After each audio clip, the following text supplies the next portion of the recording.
Mm.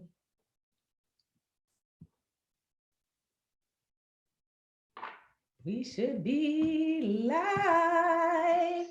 We are awesome sauce. All right. Are you guys ready? I'm excited because I feel like I have not taught a class in a long time, but I felt it was really important that I teach this class. And so, yes, how are you guys doing? How you feeling? I know we are, if you're watching this live, we're in crazy times. If you're watching this 5 years from now, girl, we made it, right? so um, I'm super excited tonight because we are going to talk about what to do and not to do to prepare for a recession. If you don't know, I actually built the budget Lista as a result of the previous recession in 2007 and 2000, no, 2008 and 2009. That's when we had our last like big recession, and it was devastating for many of us. And the budget Lista was born out of that because although I was struggling during the recession, I was fortunate to have grown up in a household where finances were talked about all the time. My father was a CFO and an accountant. My mom was a nurse. And so together, my dad would teach my four sisters and I the financial basics, but like the academic side. Like, this is literally how you budget. This is literally how you save. Do the lesson. And then my mom, raising five girls along with my dad, would take us out shopping and show us in the real world what it looked like to navigate with your finances. This is how you grocery shop within a budget. This is how I buy your school clothes. This is how you negotiate price. So because I had those skills, and the recession hit and so many of my friends were struggling, they started to come to me and ask for help. And then I was actually a school teacher for 10 years at that time. I taught preschool, and I had my master's in education. I thought I was always going to be a school teacher. And I realized, I've got this extra financial knowledge. I've got this ability and skill set of teaching, and I blended it together and I started the Budgetnista, and here we are, right? Oh, you guys have some feedback? If you have feedback, it could be, well, let me know. If you have feedback, it could be that you have my the screen open twice. How does it sound for y'all? Can somebody else let me know? How does it sound? Just let me know in the comments. How does it sound? How does it sound? Just let me know. Like if you're getting, because one person said feedback. I'm not sure if she meant she wants feedback or they're hearing feedback. Anyway, let me know. So I started the Budgetnista, and then we started the Literature Academy to help extend your financial knowledge to the next level. Okay, sound is perfect. Excellent. I actually bought for y'all an extender to make sure the internet was really strong. I'm sitting in my undeveloped office. Awesome. Okay, so there were so many things. When the recession came, I lost everything. I was a school teacher. My school closed suddenly. I didn't anticipate my school closing. School closed suddenly, boom. And there were so many things I wish I would have done differently during the last recession, so it wouldn't have hit me as hard, because I lost my job, I lost my income, I took all the money out of my retirement account, moved back home with my parents when I was 30 to like navigate. I struggled from 30 to 33, 34 to get back on my feet. There were so many things that I learned, and now I am in a much better space and place for this upcoming pending recession that we're having now. If you're watching this live, that I said, I wish I would have been able to tell myself back then, but I can tell you now, because I can honestly say now that I am as ready as I could be. I mean, you can't anticipate everything, but I have positioned myself to be okay during this down economic time. Okay, so first, let's talk about what is a recession, right? So what exactly is a recession? A recession, I'm actually going to look up what does Google say, because I know what a recession is, right? But a recession, according to the dictionary, is a period of temporary economic decline. So let's just say that, because sometimes it says which trade and individual activity are reduced, generally identified by the fall in GDP, gross domestic product, in two successive quarters. What does that mean? It means that the economy is going down for quarters, are how they split up the year. So there's 4 quarters in a year. Remember, like it's like dollars, right? Like a dollar bill has 4 quarters. So each quarter has 3 months. 3 months, 3 months, 3 months, 3 months equals 12 months. So 2 quarters, 2 successive quarters means 3 months, 3 months means 6 months of consistent economic downturn. That means 6 months of the economy not doing well consistently. So that's why they won't, for those of you, like I said, watching live, and I'm mindful that people might watch a year from now, but this is why they might not call it a recession just yet, because they are guesstimating that we're in the beginning of a recession, because you can't officially call it one because it has not been 6 months yet. Do you understand? Okay, awesome. Now, a depression is different. A depression is consecutive recessions, and it has to be at least 2 years, and the economic downturn has to be a certain percentage. I believe it's like 10% of decrease in economic activity, right? And so it's important to know, because people will say, oh my gosh, are we going to enter into depression? Well, we won't know for 2 years. The last recession, the 2009 recession, they were slightly worried because they saw the economic downturn go down 5+%. And we were in that recession for about 17 months. So we were closing in on that 2 years. And in our normal recession, because recessions are a normal part of our economy, normal recessions before that were like 1% downturn, 1.5% downturn. So the last one was a little over 5%. So people were like, whoa, whoa, whoa, is this going to be a depression? It did not, right? That's why they had all those bank bailouts, and however you feel about them, it was one of the things they did to kind of prevent that, because a depression is not something that you or I, for most of us, have not lived through. And it is really just, I don't even know what it would be like to live through a depression. So I want you to just understand what a recession is, right? Now, I also want you to understand this, that a recession is also a normal part of the economic cycle. That about every 10-ish years or so, this country experiences a recession. Did you know that? Now you know, because here's the thing.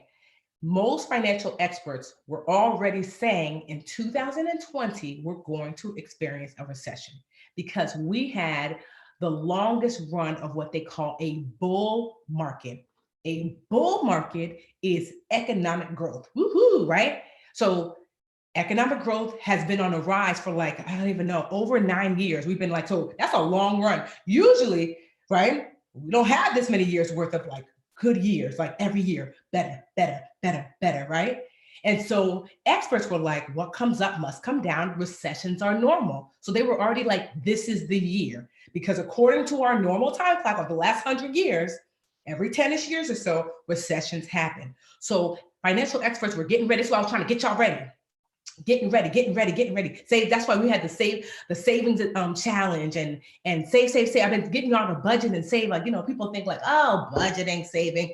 No, because I wanted you to prepare for what was upcoming. So they've been talking about recession like crazy lately, because the time frame said as much, right? So this coronavirus is something that, like I said, a bull market is when the market is going up consistently. A bear market is when it's going down. We have now entered into a bear market, and so we know that because we see like there's an economic downturn, and people will think, oh, coronavirus has caused a recession. That's not what it was. Did the coronavirus flip the switch? Yes, but we were already likely going to have a recession this year. If not this year, the next year. Because like I said, for the last 100 or so years, right, since we've had our economy, we see every 10-ish years or so, we experience an economic downturn after good time, because that's with anything. If a wave moves back, what happens? It eventually comes forward. If something comes up, what happens? It eventually comes down. There is a cycle to all things. And so once you understand that, you can move accordingly. And I want you to, I should have learned this 10 years ago. We're here now. And I want you to understand that the best way to prepare for a recession is to live like the squirrel. Someone type in squirrel. Squirrel, the best way is to live like the squirrel. What do squirrels do? Right? So I live in Jersey, we have squirrels abound. Right now, it's like really nice outside. So squirrels out here getting their nuts. So when things are in abundance, remember I said we had about 9-ish plus years or so, right? Maybe probably more, of bull market, meaning positive economic growth. That's when all them acorns be on the ground. If you go outside right now, like I took a walk earlier today, and you might hear me cough because I have allergies, not corona. It's been confirmed by my doctor. I just took my allergy medicine late. I'm drinking some water. So, so, right. So squirrels right now, I was going for a walk and it was acorns everywhere, everywhere on the ground, right? What do squirrels do when there's abundance? Squirrels work harder, gather the most. Work harder, gather the most. You will see squirrels like out like crazy every single day, hitting the road, gathering as many acorns as they can, putting some up. Then squirrels. The reason why we have oak trees is because squirrels are also burying those acorns into the ground as well. So squirrels are working hard, squirrels are saving, and squirrels are investing when things are in abundance, right? But human beings, what will we do? So we had abundance the last 9, 10 plus years or so. And what were we doing? Spending the most, chilling the most, because abundance, right? And then what happens when winter comes? What do squirrels do? They chill out. Squirrels then they understand that there's not much to be had during financial winter, and they live off of the things that they've saved and invested. And so what do when our financial winter comes? That's when we out here, oh, I gotta work so hard. There's no acorns, boo boo. Ain't no acorns, right? And so every once in a while, you see a squirrel will come out in the winter, and that squirrel gets frozen to death because there's nothing to be gathered. And so I want you to understand the best way to ride any economic wave is to be like the squirrel, right? To be like the squirrel. So meaning that when things are in abundance, because best believe this is part of a cycle. I know it feels really scary, but so did 2008, so did 2001, so did 2000. I can't like if I keep going back, we've had recessions. We had the dot-com bubble. We had the mortgage bubble. We had there was another one in like the last 15 years. Right? We've had all these bubbles burst. And guess what? We were back in abundance. So best believe abundance is coming again. It is. Abundance is coming again. And so when it comes again, what you gonna do? Are you going to squander that abundance? Or are you going to be like the squirrel and work the hardest and gather the most? Let me tell you, I was reading somewhere where so Microsoft, it started by Bill Gates, right? So Microsoft, he was the chairman of Microsoft, and last year, I think it was last year, analysts, either last year or the year before, analysts were laughing at Microsoft because Microsoft had 1 year's worth of operating expenses saved. What does that mean? Operating expenses. So I have several businesses. And that means how much does it cost to operate your business month to month divided by 12? He had 1 year. That's like unheard of. So me and my business, I strive to have 3 to 6 months. I want to ideally have 1 year, but it's a lot of money, you know? So for Bill Gates, I think it was something to like $100 million, some crazy amount of money that he had saved. And analysts were like, you're a fool. Take that money to make more money. Savings doesn't make any money, right? But Bill Gates was like, mind your business. And now that we're at the start of a recession, economic downturn, what we gonna do? What we gonna do? What we gonna do? I don't have money to pay my people. Money's not coming in. People don't have money. What we gonna do? Microsoft is like, you know what we gonna do? Live off that what? Them acorns, 1 year's worth of operating expenses. Do you understand? Like that's how we have to manage. This is like a piece of hair, it's like getting on my nerves. And that's how we have to manage. Okay. Work the hardest, gather the most during the recession, right? And so, oh, someone said, what are the squirrels late to the party asking for a newly woke squirrel friend? Don't worry, I got you, Christy. I got you. I understand that because I was late to the last party as well. So, but I just wanted you to I wanted you to get a bigger picture of how did we get here? What does it mean? And now I'm going to talk to you about some things that you can do and shouldn't do. Okay. And so just so you remember, because here's the thing, we're going to pass through this time and we're going to leave the bear market. Remember, bear market is economic downturn and return back to a bull market. I promise you we will. And then it's very easy to forget just how difficult this time was and to go back to old ways. So you have to ask yourself, will I be that? Am I going to turn into the squirrel or am I going to go back to my old ways? Okay. So, all right, come on in. All right. So now let me show you. I'm going to show you. It's not really pretty. I should have had Tamara. Tamara usually makes things look pretty, but I was like, I forgot to ask her. So, but I wanted to have it written because I know the teacher in me knows that some of you guys are visual learners. So how do I share my screen? Okay, here's how I share my screen. Okay, share. So right now you're gonna be looking at me, but I'm going to pull up. Where's Canva? Hmm, I thought I had it. Darn it! Did it get stuck? Oh, there it is. Okay. Okay, present. Just present, girl. You're doing the most. All right. So what should we do first? The 10 things you should do or not to do. All right, well, let's go through the 10 things to do now because let's go for the positive first. You guys got it? Take a screenshot. I don't mind, even though I know your mama and them might not be in the Literature Academy, which they should be. Invite them. Um, take a screenshot because honestly, I don't mind you sharing this because I think it's just that important. Um, all right, 10 things to do now to prepare for a recession by the Vaginista. One, create a written noodle budget and dramatically reduce your spending. You might be like, how do I create a noodle budget? I don't know. There is a class inside the Academy on Budgeting. If there's not, I'm almost positive there's a class inside the Academy on Budgeting. If there's not, I will teach an upcoming one. But a noodle budget, it is, I like to call it a noodle budget because it's fun. Drop down and get your noodle on, girl. I want you to remember, you're not gonna never forget noodle budget. A noodle budget is if you had to eat ramen noodles. Remember them days? Remember them days you had no money? Ramen noodles was a 35 cents a pack for them plastic noodles, and you're like, I know it's not good for me, but I'm gonna have to do it, right? Because that's when you were like, I'm gonna get down to my bare bones minimum um, life, right? So you should create a noodle budget, meaning what is the lowest amount of money that you can spend? You don't have to live at that just yet, but you should create a noodle budget and to start dramatically reduce your spending now. The worst thing you can do is, and I am guilty of this, so I'm not judging. Last recession happened. I had cable. Month one, month two, month three, month four, month five, month six. Cable $600 a month. Not 600, woo, $200 a month. 2, 4, 6, 8, 10, 12. $1,200, right? I had cable. And then finally, I was like, I should turn my cable off. By then, I had already spent $1,200. I'm like, Timothy, right? So if there, don't be 6 months from now when the economy hasn't rebounded just yet, because remember the last recession lasted how long? About 17 months. This might last 6 months. It might last 12 months. We don't know.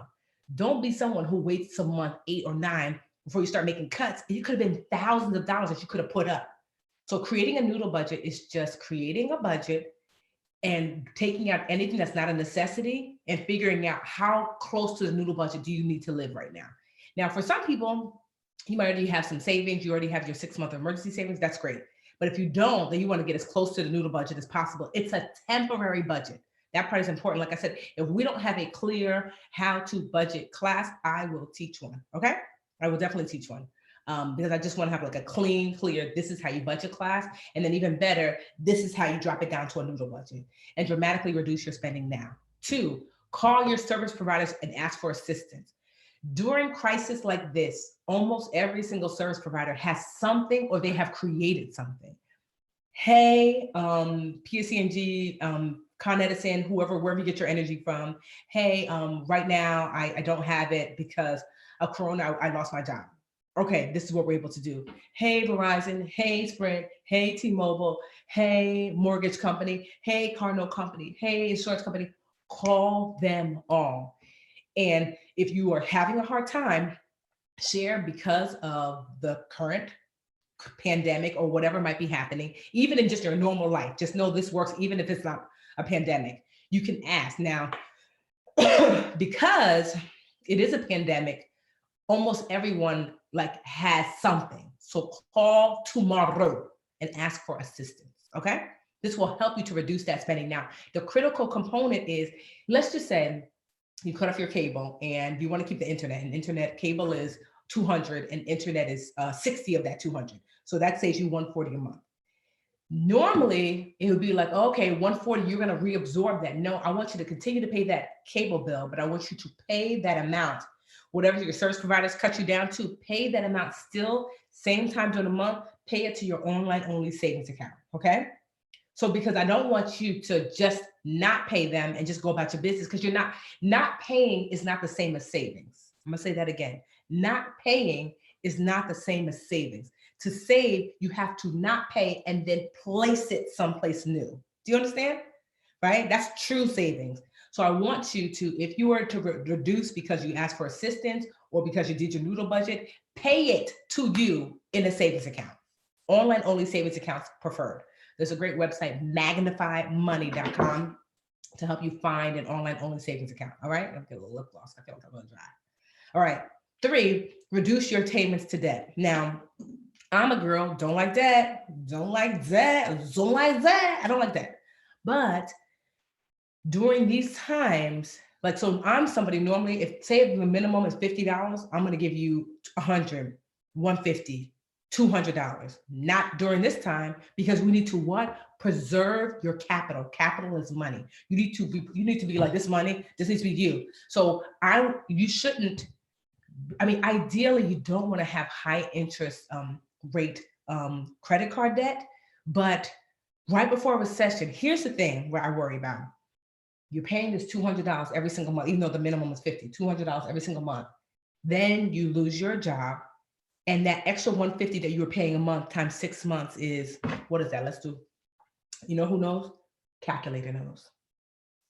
150 times clear, 150 times 6 months, $900 that you could have had in savings, and that $900 could have put towards your rent. Do you understand? So just during this temporary time, I reduce my payments to debt.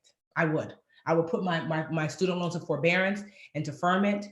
If I didn't have it easy, then now this is for people who don't have emergency savings, meaning at least 6 months of your noodle budget and savings. If you have that, continue to pay. Excuse me. If you don't, then you need to get to that now. You need to get to 6 months of noodle budget savings now as quickly as possible. 4, create a worst case scenario contingency plan. This is how I operate. The reason I typically don't stress if I can create a plan. So I remember during the last recession, I was like, oh my gosh, I don't think teachers lose their jobs. Did not know 3 days later I was going to lose mine. But if I did lose my job, my sister asked me that. She's like, yeah, but if you did lose your job, what would you do? And I was like, I guess I'd move back home with mommy and daddy. Yeah, we still call mommy and daddy because they're African and they don't let you call them mom and dad. And so she was like, okay. So I kind of thought about it. That was my worst case contingency plan. Everybody can't move back home with their parents. I'm aware of that. Maybe it's getting a roommate. Maybe it's like, your lease is up in a month. Maybe it's moving into that studio instead of 1 bedroom. Maybe it's moving across town. Maybe it's, seeing if your sister want to live with you and she helps split rent. I don't know what that is, but you need to be thinking, what's the worst case scenario? Worst case scenario, is it for you losing your job? Is it for, I don't know. Everybody has their own worst case scenario. Solve for that. Like how an algebra solve for X, solve for worst. Solve for that W, worst case scenario. WCS, solve for WCS, worst case scenario. So solve for that now. So if it does happen, you have a plan in place that you can get to. Okay. 5, check in on family and friends. So you should be checking in on them regularly. Parents, siblings, besties, check in on people because you just don't know, like just some people just, it's hard for everyone out here. Even if you feel like you're financially okay, people still need to be checked in on. I don't think that one really needs to be explained. It's just making sure that the people that you care about, maybe there's people in your neighborhood that you're like, I haven't seen Mr. Johnson in a while. Let me see if he's okay. And now is really the time that we should be looking after each other. Okay. 6, prepare to invest. This is for people who have the 6 months of emergency savings. If you have your 6 months or more of emergency savings, then you're wanting to prepare to invest. Anything else above that, like when the recession starts to, so when the bear market starts to transform into a bull market, it usually, there's going to be a ping. So meaning that stocks right now, some of them are half price, some of them are 70% off. They will, what was the word? It was something, there's a phrase that says, water always seeks its level. Is that the phrase? Water always seeks its level. I think that's the phrase. So water will always seek like its level, meaning that if you put water down a hill on the top of a hill, it's going to go down until it reaches level. That's why if you ever see the literally it's called a level. Like if you're trying to hang up a picture or painting, You've got that little water with a bubble in between, because water will always seek to level itself, and so will the market. Meaning that, like right now, we are artificially down because of the recession, that stocks and the market is going to seek its level. It's going to seek to come back up to level. That's why a recession happens, because we were so high, that was not natural either. So it's correcting itself by going down, and then it's going to seek its level. So right now, there are some stocks and investments that are artificially low. Like there's nothing wrong with that company. There's nothing wrong with that house, that property, that business. There's nothing wrong with them, other than we're just in a bad economic time. So it will seek to level itself off, and you can purchase things pennies on the dollar during times like this if you already have your emergency savings. You're not supposed to be using your emergency savings for investing. You need to have money in case you have a reduction in income or a depletion of your income. Okay. Okay. And so we have investment classes here in the academy. Tila teaches a great one. Christine teaches one about buying homes. Lisa Phillips teaches one about buying homes for under $40,000. Kevin teaches one about retirement. We have a bunch of investment classes here inside the academy to help you do that. 7, build up your skill set. Sis, what you good at, right? Because you don't know what skill set you're going to need to lean into. I'm really good at teaching. I love teaching. I love it, love it, love it, love it. Maybe, maybe you're good with the babies. Maybe your mom, your school, like your job has closed down, but you've always been really good with kids. And there's going to be all these medical professionals who are not going to be able to have their children. I know that a nanny I know is now keeping some children overnight because their parents are at the hospital like almost 24 hours, right? So she's making like a ton of money. Maybe like I don't know if you know right now, but D Nice, he is a hip hop DJ, right? And so he has been playing on IG Live for the last few days, and it has like over 100,000 people have been joining this online party and then giving money to his Cash App. I know I did because I was jamming, right? And so like that's his skill set. He's brought it to the table and people are paying for it. And so asking yourself, like, what are some skill sets do you have and what do you need to build up? Maybe your skill set is to learn to invest. Maybe we need to learn how to trade, because trading is different than investing. Investing is long-term, trading is short-term. Trading is buying the stock, getting out. Investing is putting the stock, letting it grow, pulling it out later, long-term. So build up your skill set. 8, assess your current job. If you think your income may be reduced or limited, prepare now. So I have a friend who works for an event company. She's an engineer, but she works for an event company. And what they do is the company builds what they call, I got like the worst memory always. I've been like, I would think I had dementia, but it's been since I've been 8. So dementia since 8. It's called activation. That's what they call them at these big old events, where it's basically, you ever been to like a conference and like these big old booths and stuff that people have that are interactive and stuff?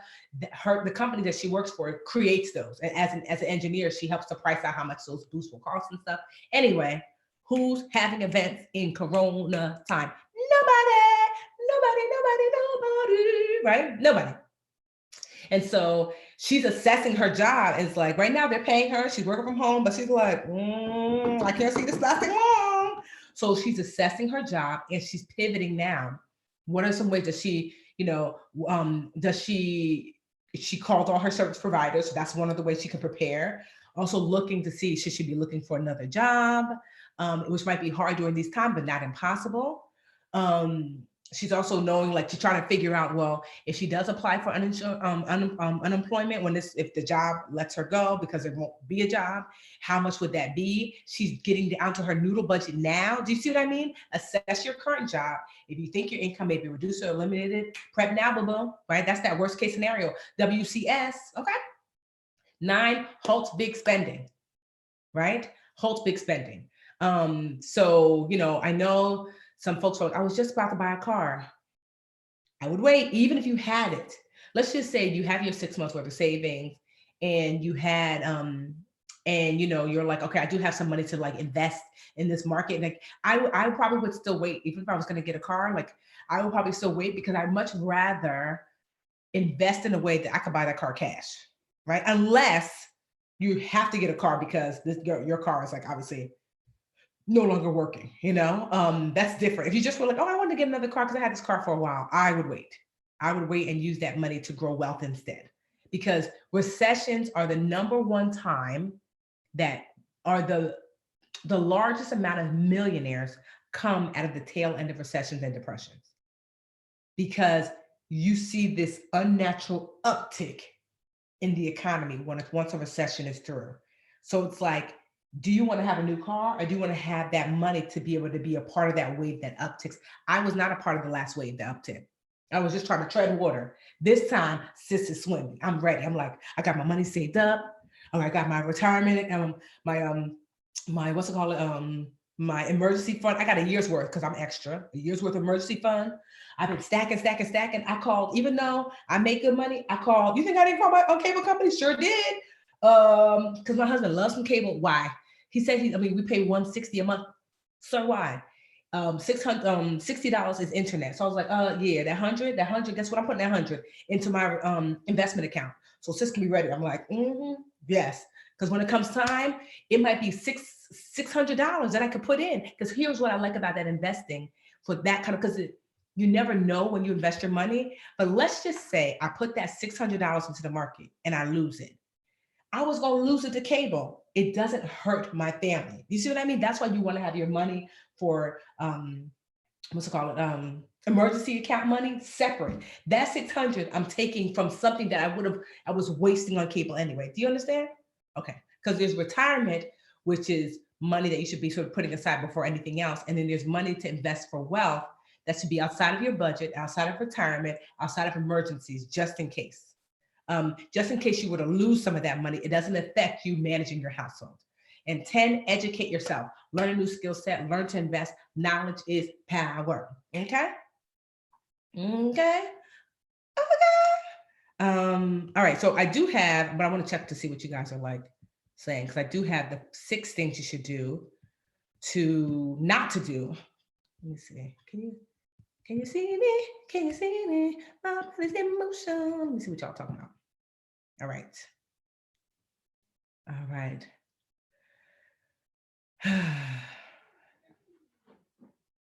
Oh, your car interest rate is astronomical, Mel. Is there a way you can refinance out of that? Like I would look, if you have astronomical interest rate, I would look to see if you can, what's it called? Those big places called credit union. Do you have a credit union? I would look to see if I could refinance through a credit union. Okay. I'm just looking at some of the stuff that you guys are asking for. Claim your new millionaire. Say, oh, yeah, I'm a little bit of a baby millionaire. But honestly, let me tell you something. The reason why I am so baby millionaire, meaning that my net worth collectively is just over 7 figures. How? From going from a negative net worth. The last recession has literally been 10 years. 2009, I lost my job. 2010, I was like, still unemployed. Till now that my net worth is just over 7 figures. But what does that mean? Net worth is what you own minus what you owe.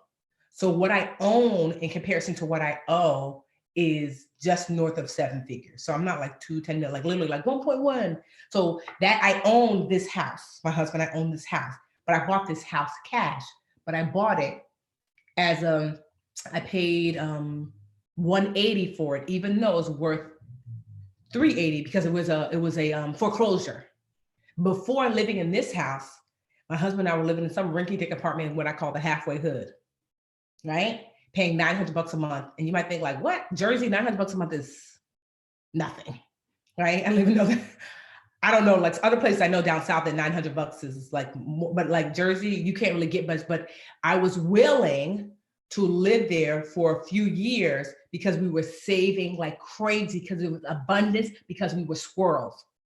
And we were saving. I was driving this 99-year-old Toyota Camry that was on its last leg until I just couldn't drive it anymore. And then I got another car that I paid for it with cash. And then my husband drove my 99 Toyota Camry until it couldn't last anymore. And then we finally was like, we gave that car to his best friend who needed it.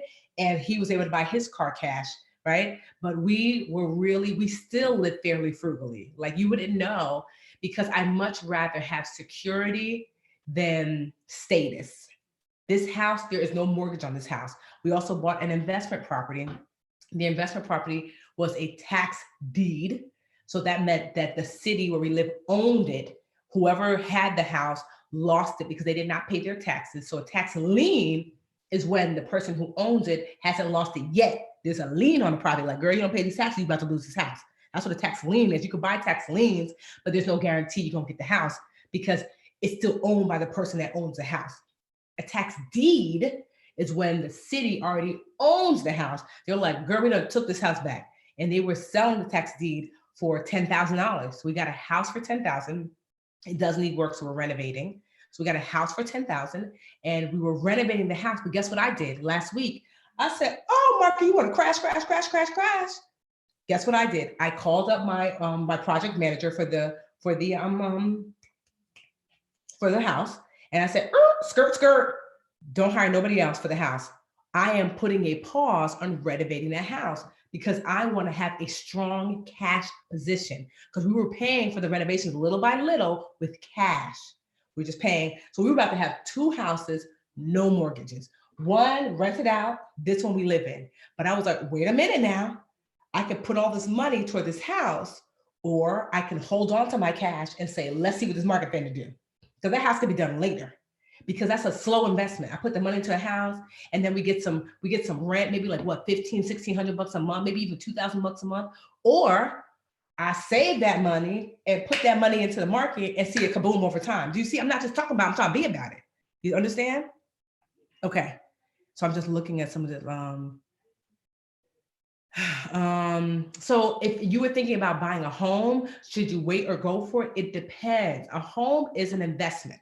Always remember that. So if you are looking to buy a home, let's just say you were getting a home and it was a foreclosure.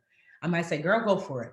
But if I was looking to get a home, because this is likely what's going to happen during a recession, not always, but you will see home prices temporarily drop because people don't have no money, right? But what's unique right now is there's not a lot of inventory for homes, not yet. But think about, I want you to understand that money is a flow, right? Money is literally the blood of the body of the economy. That money must flow through the economy for it to be healthy. Don't just mind me. Honestly, I'm never gonna wear my hair like this again on because it's annoying. I hate like having the little things, like it's just killing me when I'm looking at myself. So money is the blood that flows through the economy. And so when the money stops, the economy gets gangrene, right? And so it has to flow through. So I want you to understand this. So right now, a ton of businesses are closed. Corona, you can't get your nails done, can't get your hair done, can't go to any non-essential businesses. Many places, these places are closed. Know this, that small businesses like myself and your nail, your hair place, your daycare, so all those places, small businesses account for 65% of all the jobs here in the United States. 65%. So what does that mean? It means if small businesses close down, myself, the nail, the place, the daycare center, the bodega, the Jamaican restaurant, we close, ain't no economy, because 65% of you will be out of work. So the depression, 20% of people were unemployed, 20%. So imagine 20% is what allowed the economy to be rocked. So imagine if small businesses everywhere closed, 65% of people affected. That's decimation. They're trying so hard to keep people like us afloat. So much so they're lending money to small businesses like crazy right now. Like, you ain't gotta pay, ain't no interest. Don't worry about interest. Don't worry about it. Here's some money, because they understand that if we are to survive this, we, small businesses, need to survive this because we are hiring y'all. So imagine small businesses are closed. You can't go to work because small businesses don't have money to pay you because you can't go to work. So now you can't go to work. You're not getting no money. You're not paying no money to your mortgage lender or your landlord. Landlord can't afford to pay for the building. Building can't afford to pay the bank. Bank is like, they need money to invest money to make money. The bank isn't, banks are in the business of making money with money. Do you see how all of those things are so critically important that if there's a chink in the flow of things, it all messes up everything. So that's what the government is trying to like they're trying to, that's why they're, if it hasn't happened already, but that's what they're like, we're going to give people $1,000 a month for the next few months. They've been literally printing money, printing billions of dollars, printing money, the Federal Reserve and the Treasury, just going to the printer, handing out money. This is why you're going to see bailouts, because if the flow of money stops, if blood stops flowing through a body, that body dies. And so they're trying to figure out what to do not to cause the body to die. And so we shall see. But I say all that to say that as a result, the person who's looking to buy a house, right? As a result of who's looking to buy, for a person looking to buy a house, people might be losing houses, meaning that I was able to buy this house. I don't know why this person lost this house. The same reason why I lost my house during the recession is because I couldn't afford it anymore. So the worst thing I did, I wish I would have known, is I bought my house at the top of the market right before the recession. And then boom, housing prices dropped. So I don't know that housing prices are going to drop dramatically, but I suspect that at the very least, there's going to be more foreclosures on the market. So I don't know if I would be buying a house right before a recession. Also, too, unless the mortgage was going to be significantly less than my rent or the same as my rent, I certainly wouldn't buy a house. Remember, we're right now supposed to be doing what? Protecting our capital, right? That's what we're supposed to be doing now more than anything. So if you're going to be pushing out more money to a house during this time, then that means you're going to need to make more. And what if your job, I don't care how, I thought teachers can't lose their jobs. Girl, we essential workers, and we are. And guess what? Daycares are closed, schools are closed.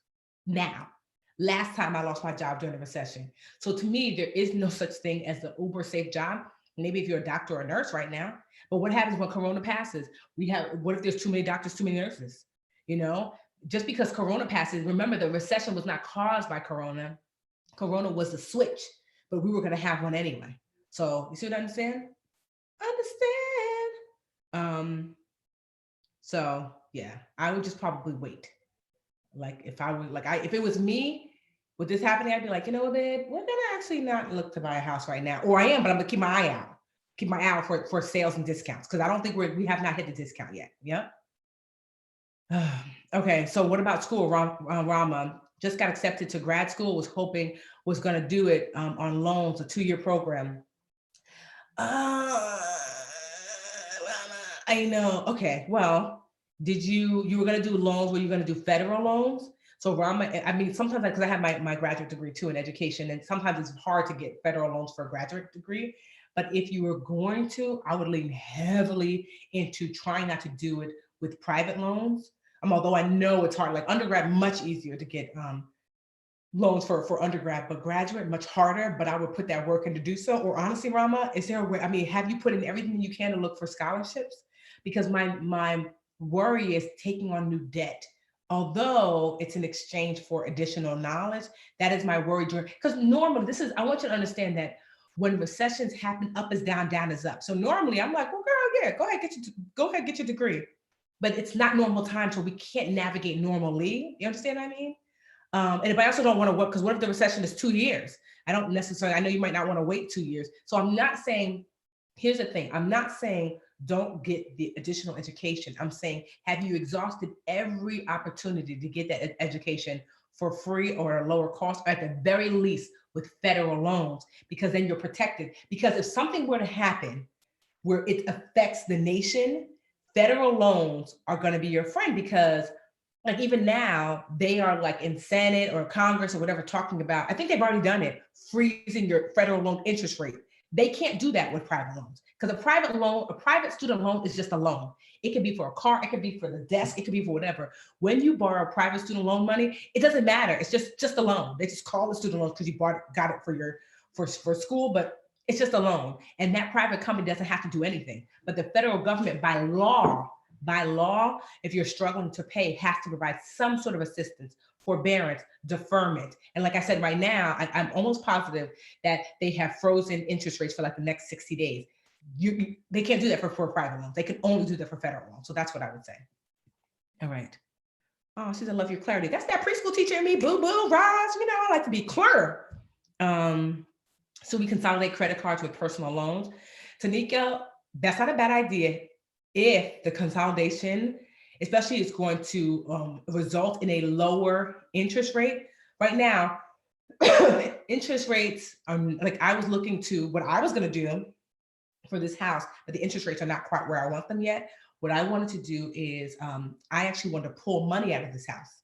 I want to pull out maybe 100, maybe even $200,000 out of the house. Because remember, I said the house was worth about $400,000, $380,000 to $400,000.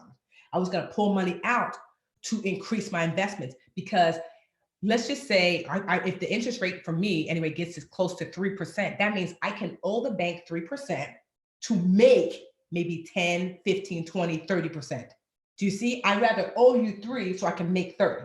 I'd rather owe you 3 so I can make 10. I'd rather owe you 3 so I can make 8. You see? And so that's my aim. But I'm waiting for interest rates to drop. So I say, like, yes, I mean, consolidating is not a bad idea if you're going to get a good interest rate. You don't want to consolidate. Like, look at the average interest rate. Okay.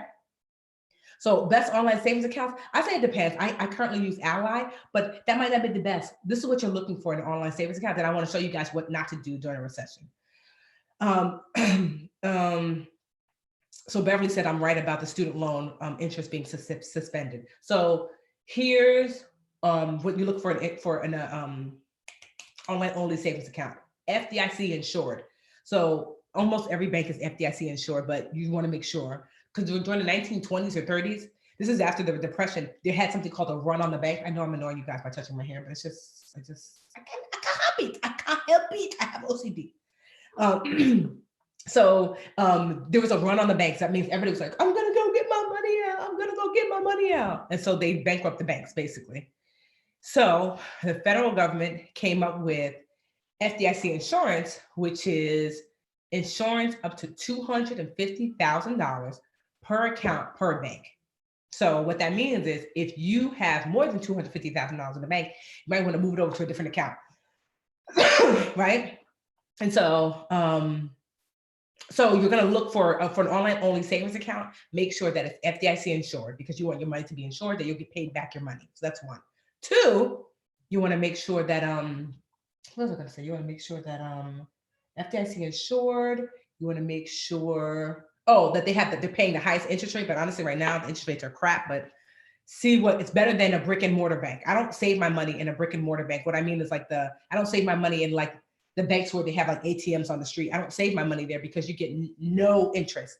Even though online only banks don't give a ton of interest, they get better than like a brick and mortar bank. Okay. So you're going to look for the highest interest rate. You're also going to look for FDIC insurance, highest interest rate. You're going to look for an A. So if you go to magnifymoney.com, magnify like magnifying glass. If you go to magnifymoney.com, you're going to look, they rate the banks A, B, C, D, F, whatever. Look for A. Obviously, girl, we want an A for our bank. And also too, you want to have the lowest required deposit in order to maintain your status with the bank, in order to also receive whatever interest they're paying. Because sometimes they'll say you have to keep $10,000 in the bank in order to get this interest rate. We don't want that, sis. I want to be able to keep $1 for my interest rate. Okay. All right. Now, here's the thing. Only Miss Perfect, I'm paying off student loans now before the interest hits again. My only concern is, well, that's okay if you have, do you have 6 months of emergency savings? Because if you don't, then I would be concerned, because debt-free does not equal wealth. Because let's just say you don't have student loans, woohoo, but then you lose your job and your rent comes due. You can't squeeze money from a paid off student loan to pay rent. You see, like I said, I want you to suspend what would normally make sense. Now, if you have your 6 months of emergency savings, then by all means, sis, go hard on your student loans. Because right now, she's saying that because if the interest rate is suspended, that means all your money goes directly to the student loan. So right now, it's a great time to pay down the student loan if you already have your emergency savings locked in. If you don't, you put yourself at risk, because you can't live and paid off student loans. You can live in a house in an apartment though. Okay. All right. Let's see. All right. So, all right. Oh, you can hear, some people are having trouble hearing? Okay. Yeah, refresh if you can't hear for whatever reason. All right. So I actually want to show you real quick too, what not to do. And then, take some more questions, and then we's done, child. Okay. Sure. All right. Where was my Canva page before? Can you guys see my screen? I think so, right? Present. Girl, just present. You're doing the most right now. Can you guys see? Yep, it says share. Okay. So here, remember I said take a screenshot. I don't mind you sharing this because it's just that important. So 6 things not to do during a recession by who? The Budgetista. You can even take a screenshot, share it on your social. I don't mind. Just tag me, okay? So do not withdraw money from your bank account and hide it at home. Even though it sounds like, who does that? People were considering this. So what if your home is burglarized? What if, your home unfortunately catches on fire? There's so many reasons why you don't want to take your money out of your bank account and hide it at home. It's safer in the bank. If we ever get to a space and a place where your money don't mean nothing, meaning like all the banks fail, sis, that piece of paper that you call money is not gonna mean nothing. You better have a potato, a water bottle, because we're gonna be bartering. You understand? Like if it ever gets that bad where you're like, I have to take my money out of the bank, literally remember, money is not actually worth anything. It's the idea behind money that's worth something. Money represents a promise from the federal government that you can buy something with this, but it doesn't actually mean anything. Like there are things that literally are worth something. Like a potato is worth something because you can eat it. Water is worth something because you can drink it. Do you understand? A skill, I can braid hair, it's worth something because it's useful. Money in itself is actually not worth anything. And so if we ever get to a point where all the banks have failed, then your money is going to be worthless anyway. And it's really going to be like actual goods and services that are going to be worth something. We're not going to get to that point. But I'm just saying all that to say, like, hide your money at home, girl. We ain't there yet. Don't do it. 2, do not withdraw money from your retirement account if you have more than 10 years before you have to retire, unless you need it for essential needs like food, shelter. And even then, I'm like, I would try everything in my power. I took all the money out of my retirement account and I'm just getting on track. Just barely. And I still don't have the amount of money in retirement that I should have, because you can only put a certain amount of money in your retirement account every year. So those years I didn't put in or that I pulled out, I can't get those years back. If I was putting money in my Roth account, Roth IRA, a Roth is a retirement account after your take-home pay, right? So it's money that's already been taxed, and you put it into your retirement account now, and then when you pull it out later, you don't get taxed again. And so I can't go back and make up those years. I could put $6,000 this year. Well, I'm not eligible for a Roth. Once you make over a certain amount, they won't let you do a Roth. But I just want you to understand that like you can't get lost years back. So withdrawing money, unless like, if you're gonna be homeless, sis, I understand withdrawing money, but I would not withdraw money unless it's an extreme circumstance. Because here's why. Remember we talked about the recession as a cycle? So if you have more than 10 years, guess what's gonna happen, sis? Guess what's gonna happen? We're gonna be in another cycle. You see what I mean? So recession now, that means within 10 years, we're gonna have a cycle of, we're in the bear market. That means within 10 years, we're gonna be back in bull and your retirement will be back up again. So I share all that because people think, oh, I should pull out. Like my sister actually asked me today, she has a job that she started working on within the last few months, maybe like the last year or so. And she's finally fully vested, meaning that she can now contribute to her retirement account. She asked me, should I, in the market that we're in now, should I just wait? And I said, no. I said, you should not wait. You should contribute, because she's only 2 years older than me. You have more than 20 years before you have to retire. So you are going to see more bull and bear markets. So you have time to ride that wave. My dad is in his 70s. He don't need to be invested in something shaky, because I don't know. I mean, God willing, he has another 20 years. But I mean, like my dad is retired now, so he needs that money now. He needs to be more conservative in his investment because he's living off that money now. She's not living off her retirement. It won't need to for 20 years. So don't withdraw your money and don't reduce the amount of money you're putting in.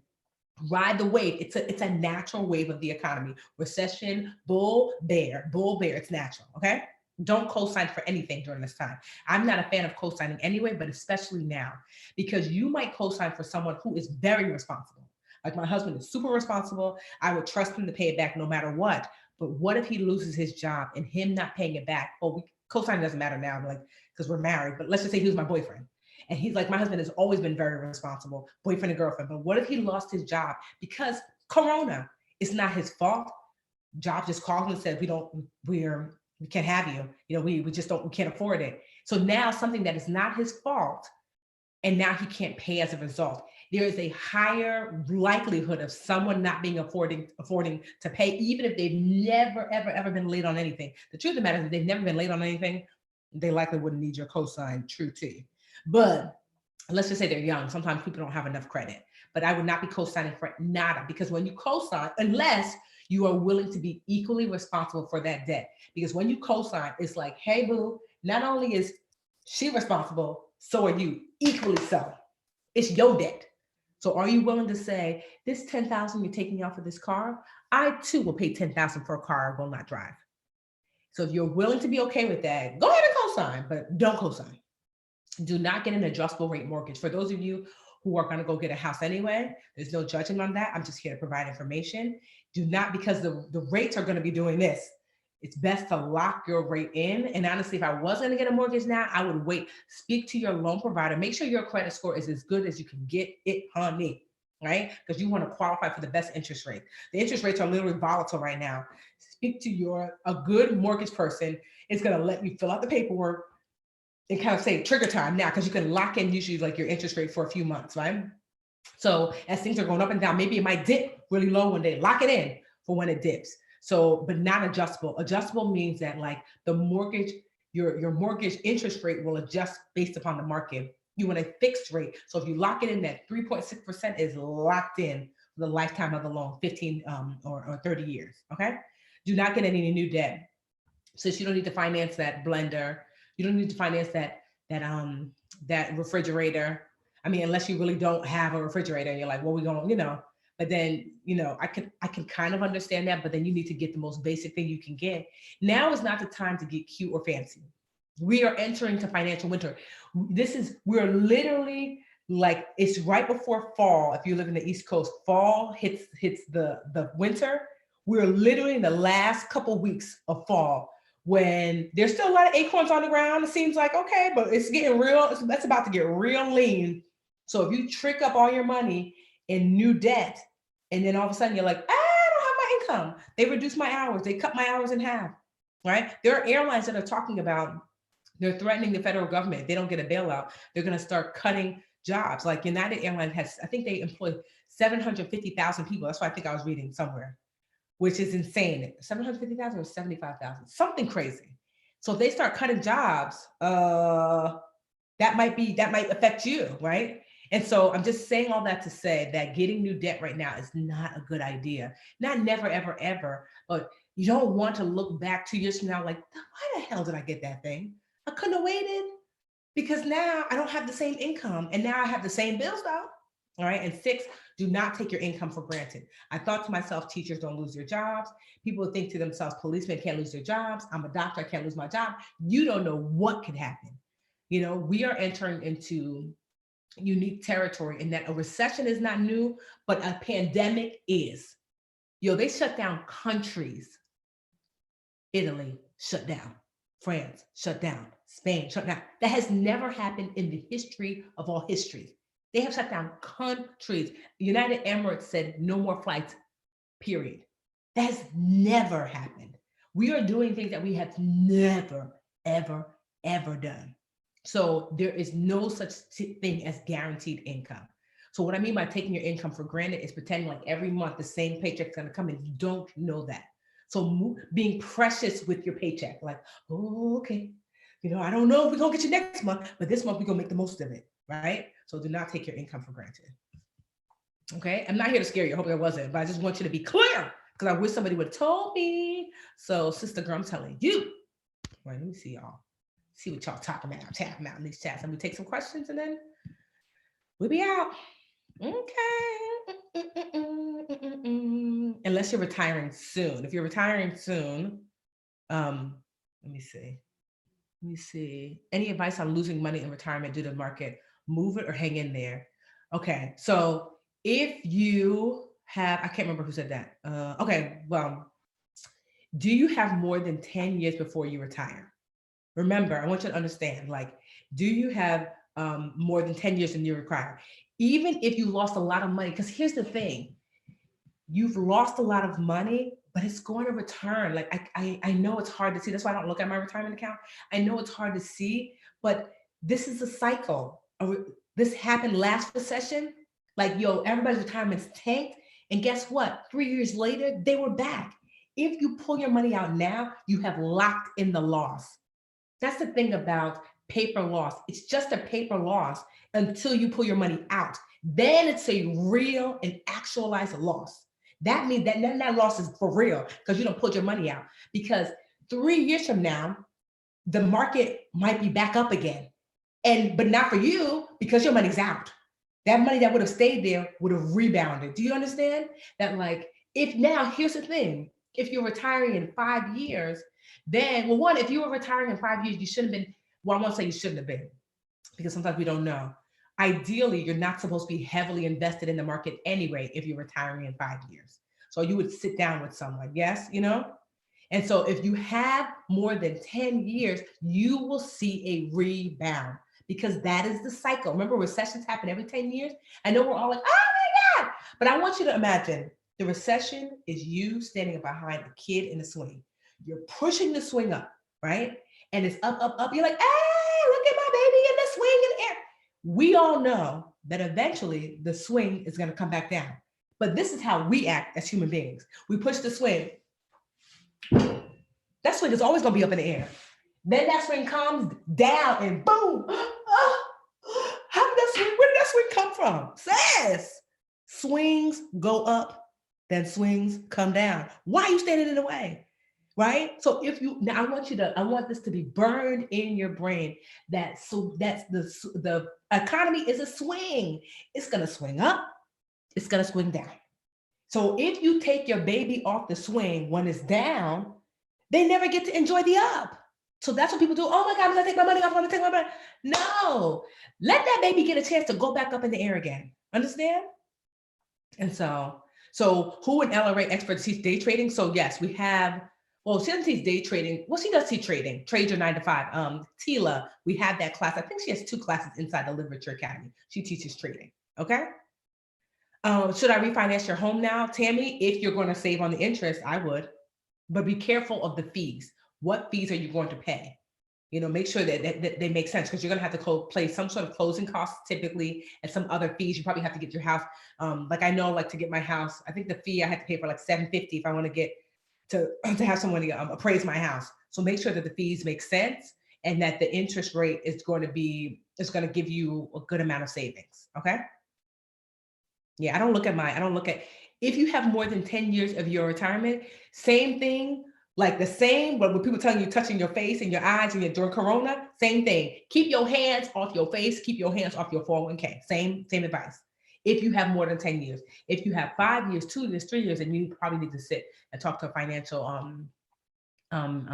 advisor. We have Kevin Matthews has just taught a class about. If he hasn't, we'll get him to come back. But I'm almost positive he taught 3 classes inside the Literature Academy. You could tag him. Oh, I forgot. Duh. We have the experts inside our community at Kevin Matthews III or something like that. And Tila, they're also inside the community. I will be frank that, you know, these people have their own businesses. And right now, because of what's happening, everyone is, so you can tag and ask a question and, you know, I'm sure they'll do their best to get back to you. Let me see. Okay. Nope, I'm telling you, you're doing the right thing. This is the time that your retirement is going to rebound. This is literally what the cycle does. It is a swing. Swings go up, swings go down. We are the only ones acting like, what? The swing is like, girl, we do this every time. Every time you push me, you know I gotta come back. We're like, we get hit by the swing. We're like, move out the way, sis. Move out the way. You can enjoy the up. Save. So when it comes down, you're like, oh, I'm good. But you know what? Even better, When I'm down, that's why I'm gonna gather some more because I know we're finna go back up because we will go back up. Now is the time to gather so you have enough to to pay for inexpensive investments. So when it goes up, your investment that you put $10 in now is $100. You know, so yeah. If you've never invested before, should you start now? What you should do now is spend your days every day. I call it, I want everybody to write daily deposit, daily deposit. Every day, I want you to do a daily deposit in something good for you. So, a daily deposit that I've been doing is I have been taking Tila's stock course inside of our Literature Academy. I have been watching Kevin's 401k course inside our Literature Academy. I'm doing that because I want to make daily deposits, even into my knowledge. I'm not a stock market expert. I'm not a 401k expert. And so if you've never invested before, I wouldn't go jump out and invest, but I would do learn as much as I can so I can, because here's the thing, it might be another year, it might be 6 months before we start to see the swing go back up. Meaning you have maybe 3 months, 6 months, a year to learn. It's not gonna take you 20,000 years. Tila learned how to invest and in 1 year was able to retire herself. So if you do daily deposits and learn, that's why you're here. You do those daily deposits and learn, then you might be ready. I would not just be randomly investing. Someone said, oh, buy Delta. Someone said, buy Microsoft. Someone said, get your knowledge on now. I mean, we home now. I'm telling you, as soon as we hang up, I'm gonna be go back right back to my classes. And I have a little notebook that I've kept now. I'm not playing. Like I don't want this time to pass me by and be like, dang, I could have made a lot of money. Like my sister bought Tesla stock back when Tesla, because she's an engineer, back when Tesla first came out for $30. By the time she sold it, she I think she bought $1,500 worth, and she told me about it. But I didn't listen because I didn't feel like I did not do my due diligence, and so she made $30,000 from her initial $1,500 investment. I was like, right? I missed out because of lack of knowledge. Never again. Never again. Okay. So it depends, Pamela. How close are you to retirement? And like I said, this is a great question for Kevin. She's a guy that should have been more conservative. That's okay. I'm not here to judge but if you did not and can no longer contribute, should you move to securities? So, Pamela, that's a really great question for Kevin. I would tag Kevin Matthews in our online community to ask him that question because I'm assuming you're asking this because you have less than 10 years before retirement. If you do, if you have more than 10 years, leave it. If you don't, then I would ask Kevin what you should do. Okay. Okay. All right. So, I mean, yeah, magnify money, Candace. Magnify, like, and then money.com. Okay. I'm just looking out. Just looking. She said, R. Perry, airline stocks are super low. Are you considering investing? I don't know. Here's the thing, R. Kelly, R. Perry. Oh my God, my bad. Never R. Kelly. Here's the thing, R. Perry, about that airline stocks. Airlines, if you really do your research, which I've been doing, airlines were inflating their stock prices anyway. So I'll give you an example. Delta, I think, was trading for like $57 in December, right? So right now, Delta is trading for $21. You're like, oh my God, I'm gonna buy Delta. It's on sale. Is it? Because you find out that Delta, United Airlines, all these airlines were buying their own stock to make it look bigger. Some of them were even borrowing money. This is why the airlines are failing now, because they were not being squirrels. They were borrowing money, some of them. I don't think Delta borrowed money, but I know United did. Borrowed money, put themselves in debt to buy their own stock. Because more people buy the stock, the more we're like, oh my God, United Airlines is doing good. Stock price goes up. They feel like they've won. So instead of during their abundance time, because I'm telling you right now, the last like 8, 9, 10 years has been abundance, especially for businesses, because this current administration is big business heavy. It slashed down my tax rate as a business is lower than my tax rate than I was a preschool teacher. Yes, 21% tax rate. Meanwhile, when I was teaching, I was 25%. That's crazy, right? So they had all this abundance, and instead of using that abundance like Microsoft to stack money, to be responsible, they were squandering it. So I don't believe that their stock price was truly that price. right? So has it dropped significantly because of what we're going through now? Yes, but I don't know what it truly should be because, like I said, they manipulated the market by buying their own stock. You see what I mean? It's almost like someone says, "Oh my God, my book sold out," but they don't tell you that they only had 3 books, right? So all of a sudden, it's like, "Oh my gosh, your book is in high demand." Is it, or is it manipulated to seem that way? So I'm just watching to see, honestly. So there's a bunch of stocks that I watch to see. Like I said, there is there is a if you're wanting to like learn how to watch stocks, I'm gonna put a link. Tila, Tamara, I know you're watching. There's Tila gave us like a link because, like I said, she's an expert inside the academy. She gave us a link to she is giving us this free how to watch stocks class. So I'm gonna share that link. Um, we'll share that link with this lesson, and we're gonna meet back in our online community and talk a little further, like message a little further, and I'll share that link there. She just shared it the other night. So I definitely would sign up for if you want to learn how to watch stocks, because what I want you to see is to truly look at the history of a stock to see if it is truly a good buy. That's important. Okay. All right. Honestly, I'm way over time. Where can I find legit online job listings? We have Side Hustles with Sandy inside the Literature Academy. She has that there. And we just did a class with Sandy where she did a whole bunch of job listings. That class should be coming soon inside the Literature Academy within the week.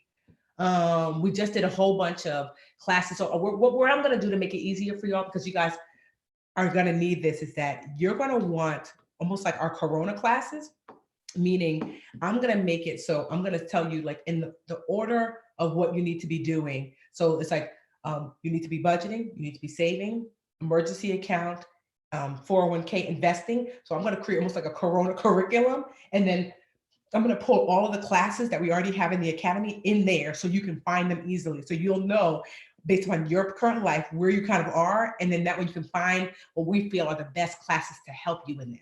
Because you're like, oh, what about trading? Well, here we go. What about investing? Here we go. So we're going to put that and make it a little easier for you guys to find in one place. So you don't have to be looking, because we have so many amazing classes. But I know right now there's like a class about everything. Like eating right. You might not be worried about that. So we're gonna organize it better for you.